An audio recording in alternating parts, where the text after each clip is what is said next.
Welcome to The Explainer. I'm absolutely thrilled you're here today. We're going to just jump right in because our goal is to completely uncover the hidden histories behind the everyday American innovations we're all surrounded by, but, rarely ever stop to actually think about. We're talking about 300 years of African American invention. And I promise you, by the end of this, you are going to look at the modern world in a completely different light. Okay, let's dive into this. Historian Bruce Sinclair totally hits the nail on the head here. For centuries, there was this persistent, frankly pervasive myth of Black disingenuity pushed by some really prominent historical figures. I mean, even Thomas Jefferson famously claimed that Black people were literally incapable of comprehending complex geometry, like Euclid. But when you look at the actual historical record, stuff buried deep in patent filings and archives, it tells the exact opposite story. African American technical creativity wasn't just present, it was absolutely foundational to American progress. So seriously, think about your everyday world for just a second.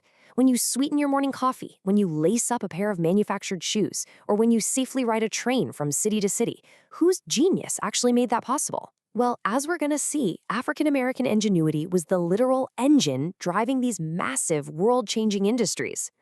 Section 1. Ingenuity in Bondage. Creativity against the law. Enslaved Africans didn't just bring physical labor to the Americas.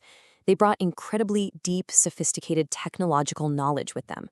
We're talking about West African planting techniques that single-handedly built the Carolina rice industry, or boat-building traditions like dugout canoes that were absolutely crucial for early American survival. But here's where we hit a profound legal paradox. Under the law, enslavers viewed enslaved people as non-citizen automata, basically flesh and blood machines. Yet at the exact same time, those enslavers eagerly sought to profit from the brilliance of their brains. They wanted to legally claim the, quote, fruits of intellectual labor produced by the very people they kept in bondage. It's wild. Take the infuriating story of Ned, an enslaved mechanic down in Mississippi. Ned invented this highly efficient cotton scraper. It did twice the work with half the horsepower, a real game changer. His enslaver, a guy named Oscar J.E. Stewart, actually wrote to the Secretary of the Interior demanding the patent rights for himself. Well, the Patent Office denied the claim because non-citizens couldn't hold patents. And this just enraged Stewart. He fiercely argued that he genuinely owned Ned's mind, both intellectually and manually. Now contrast Ned's tragic story with someone like Henry Blair. Blair was a free, independent farmer in Maryland. In 1834, he patented a corn planter, and then in 1836, a cotton planter. That made him the second African American to hold a U.S. patent. And what's really fascinating here, Blair actually signed his patents with an X because he was illiterate. Formal education was completely denied to him, but his mechanical genius, absolutely undeniable. But for the vast majority, it wouldn't be until the 13th and 14th Amendments in 1865 that the legal barrier to patenting was finally lifted, which sparked this massive explosion of innovation in the 1870s. Section 2. The Post-Emancipation Explosion, a Flood of Innovation. The floodgates just swung wide open. People who had been honing their mechanical skills in forced labor for decades finally had a legal avenue to claim their own ideas. And the sheer breadth of this explosion is staggering. These inventors were solving complex problems in the exact fields they knew best. You have Norbert Boileau, who completely revolutionized the sugar industry with a vacuum evaporation system that made white sugar cheaply available to the masses. There's Thomas L. Jennings, who patented an early process for dry cleaning. Joseph Lee, a restaurant owner who invented these massive bread-making and crumbing machines. And Humphrey H. Reynolds, a former Pullman corner who knew the railroads inside and out. He invented ventilators that finally kept soot and cinders out of passenger trains. And this brilliantly illustrates the immense commercial value of these ideas. Take Andrew Beard. Back in 1897, he noticed how incredibly dangerous it was for railroad workers to manually couple rail cars. It was a notoriously deadly job. So, what does he do? He invents a highly effective automatic coupler, and he sells the patent rights for $50,000. That was an absolute fortune at the time. Section 3. Titans of Industry. Building the Modern World. Okay, I want to walk you through the incredible complexity of Jan Matzeliger's lasting machine. Before Matzeliger, shaping the top leather of a shoe over the sole, which is a process called lasting, had to be done painstakingly by hand. It was the biggest bottleneck in the whole industry. But Matzeliger, an immigrant working up in Lynn, Massachusetts, invented a machine that literally replicated the complex, precise motions of human hands. It held the shoe, punched the leather, drove the nails, and discharged the finished product all in under a minute. It completely mechanized and revolutionized the entire shoe industry overnight. But there's a deeply tragic reality here that we have to acknowledge. While brilliant minds like Matzeliger created immense wealth and efficiency, corporate monopolies often just absorbed their genius. The United Shoe Machinery Company bought up his patents to build this massive, incredibly lucrative monopoly. Meanwhile, Matzeliger, suffering from failing health, passed away in poverty at the age of just 36.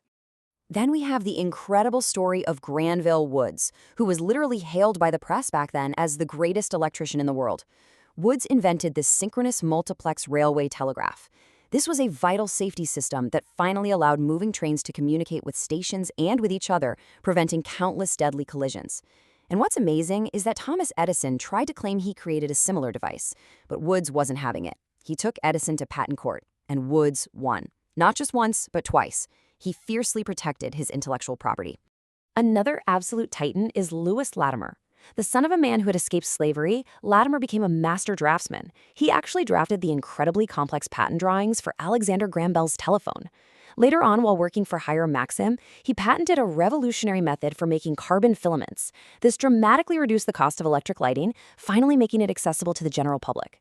He was so brilliant and respected that he eventually supervised massive engineering installations for Thomas Edison himself.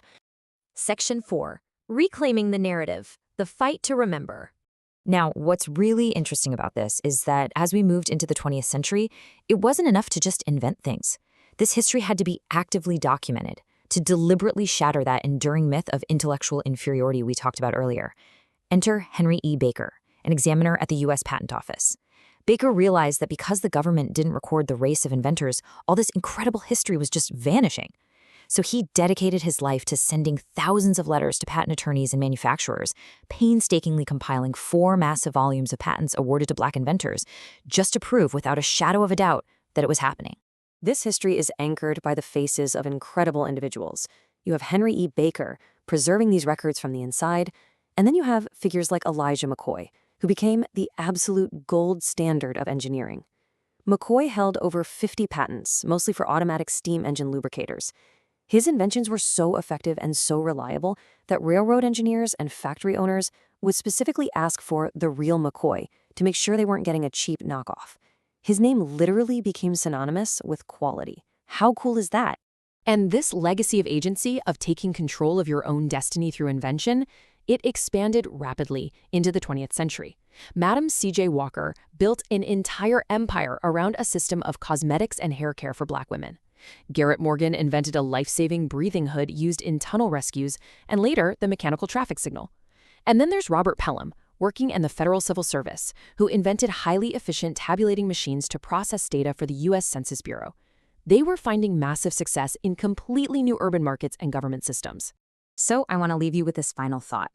The modern world was built by a remarkably diverse chorus of brilliant minds, many of whom faced unimaginable societal and legal barriers. So the next time you turn on a light, ride a train, or buy a pair of shoes, remember the hidden history you're holding in your hands. Thank you so much for joining me on this explainer. Keep learning, keep questioning, and I'll see you next time.